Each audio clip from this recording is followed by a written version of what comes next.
I just wanted to say a quick thank you for all of the well wishes regarding the issue with the VA.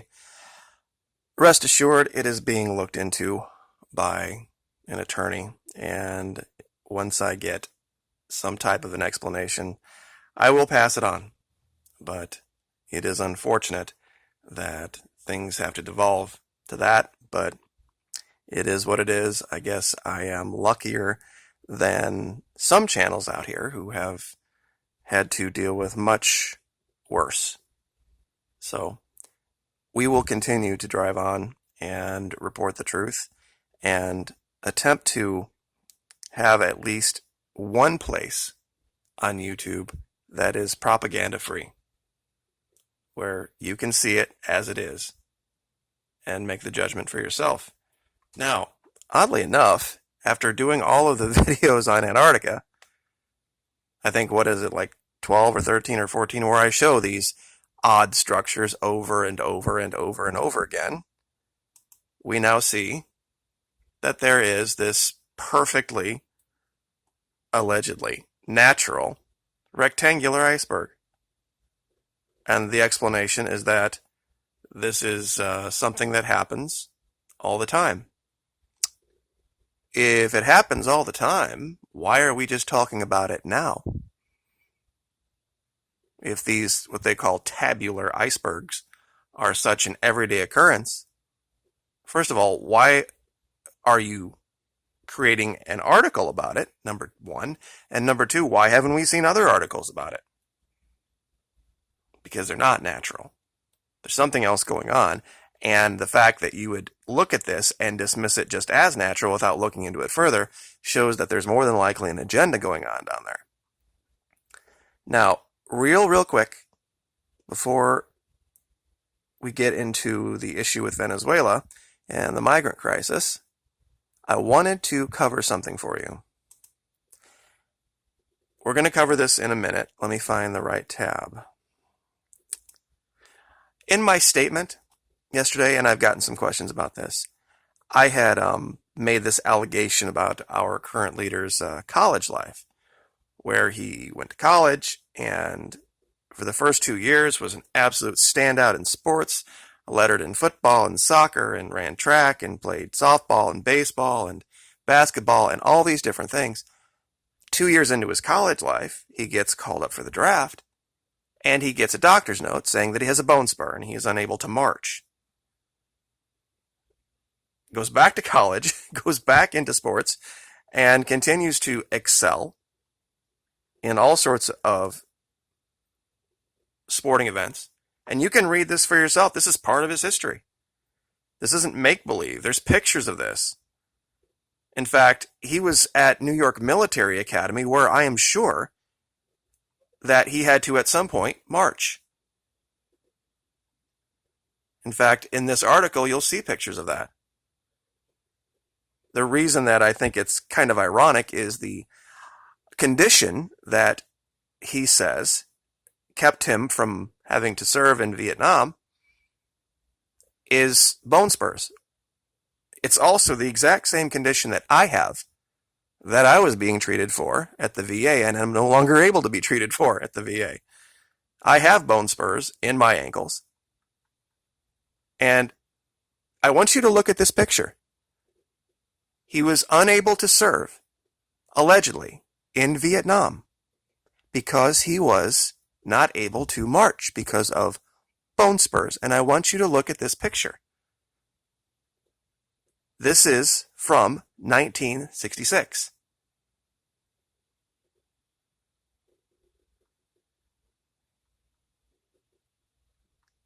Does this make sense at all to logic? Where you have somebody who's actually in the New York Military Academy, their Hall of Fame, because of his sports prowess. And you can look that up. While people were dying in Vietnam. I'm sure that you didn't look this up before you voted for him. It makes no sense. But to anybody who's been in the military, it does, because we all knew that guy. Whether it's Navy, Army, Coast Guard, Air Force, Marines. There's always that guy out there, and boy, he's got the best uniform. His hair is always perfect, and he can quote regulations from memory. And PT master, even good with a rifle, boy. I tell you what, when the pressure comes and things get hot, constitution of a snowman in the Sahara. And you can, like I said, I'll link this, you can look it up for yourself. How is it possible that 64, 65, sports, no problem, winning awards, 66, time for the draft, oh, can't go, bone spurs, can't march, goes back to school, 66, 67, 2 more deferments, can't march, continues to set records, New York Military Academy Hall of Fame, can't march. That's him in the middle, by the way. Can't march. Trump, pictured in the middle, marches during his time at NYMA. Anyway, that's what that statement was about. You see, this issue in Venezuela, the reason we keep covering it is because I think it's pretty much the best example of psychological operations out there. Our mainstream media tells you ABC, XYZ about the situation. That socialism always leads to blah, blah, blah, blah, blah. Well, if that's the case, then I guess every other country literally now in the world must all be dumb. China, Russia, now Algeria, Italy, Turkey, India, all have signed deals with Venezuela to help them recover and restructure their economy, going completely around U.S. sanctions, not making these ridiculous demands that their government stepped down. I mean, are the Italians wrong? Are the Algerians wrong? Are the Russians just going to get ripped off? I mean, you think they're all that dumb? Or could it possibly be? Is there even a chance that maybe our media and our government, which now is pretty much the same thing, are telling you something that might not be true? Or they're coloring it in a way that makes you believe something yourself that isn't true. You see, they make this allegation that, oh, we can't deal with dictators. Is that so? Really? We don't have any dealings with dictators.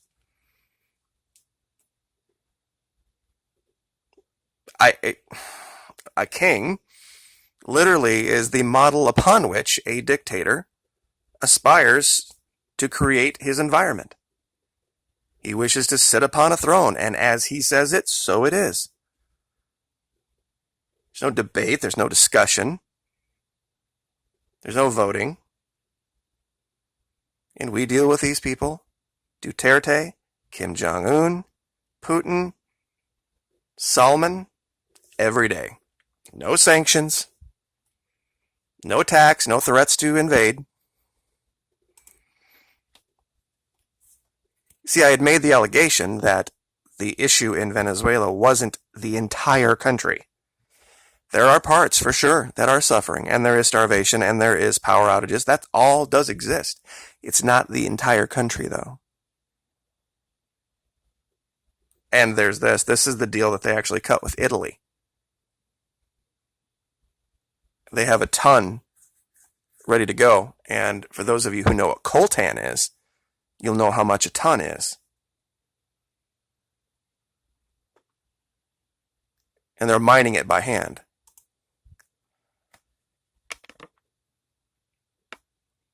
It's funny how all of these places that you say just automatically fall apart because of quote-unquote evil, terrible, horrible socialism always need to have that U.S. push, that blockade, the sanctions, the attacks.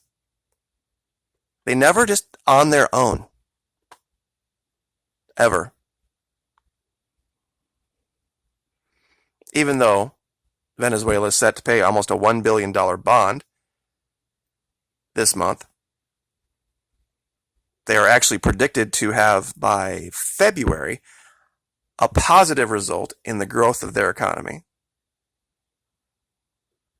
They went from 1.9 million barrels a day to 1.2 million barrels a day. It took the U.S. quite a long time to get to 1 million barrels a day. And we're a much bigger, more prosperous country. And this country, Venezuela, at one time was doing 3.7 million barrels a day, which the U.S. still hasn't achieved.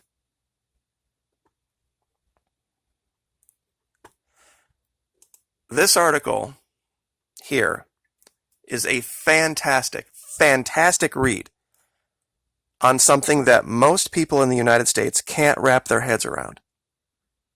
What if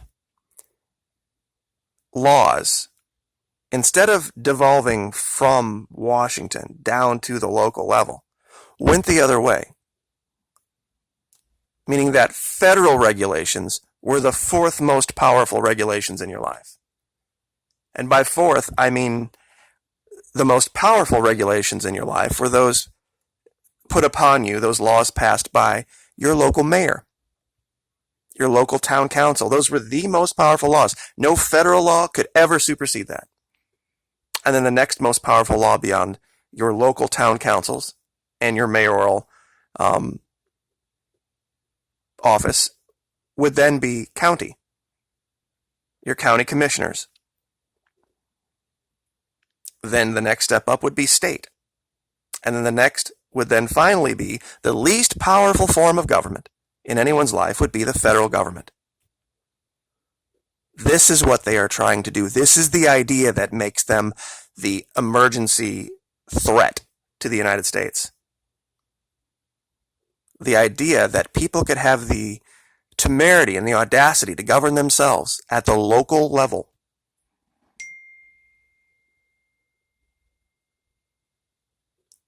It's something that people can't get their head around. This whole term, oh, it's a federal offense. You know, there was a time when people would be like, yeah, so, big deal. I'm more worried about the law the mayor passed, or the mayor, or my local sheriff. And I'll link this. You can read it. This is exactly what's happening there. The man is not a dictator. He's literally the exact opposite of it. He's devolving power away from his government. See, he talks about this term most people don't know. It's called the bourgeoisie. Bourgeoisie. State apparatus. A bottom-up effort aimed at gradually displacing the existing bourgeois state apparatus and constituting a decentralized, self-governing communal state. See, this goes right hand in hand with cryptocurrency. This is the other big threat that cryptocurrency poses. You don't need state-issued currencies anymore to deal peer-to-peer. The only two people that matter in any transaction, the only medium, the wealth of it or the worth of it, only matters to the two people conducting the transaction.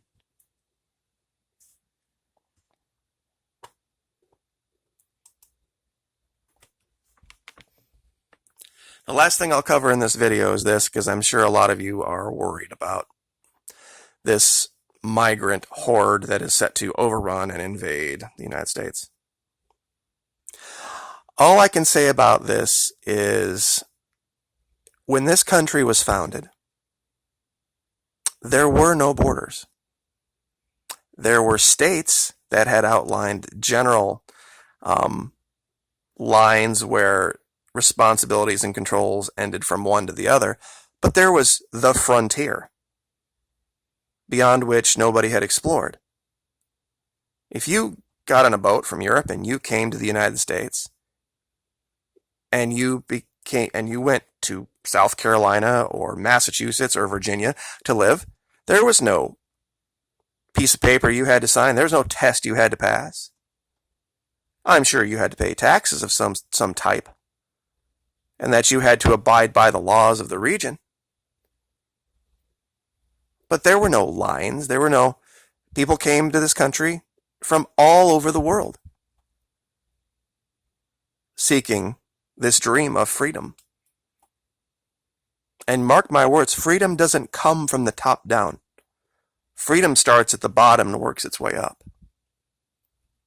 These people are not your enemy. I could give you a dozen reasons why they're here. But invading armies don't walk 1,000 miles with everything they own on their backs. So, I'm sure a lot of you will disagree, and that's fine, because you've been trained to.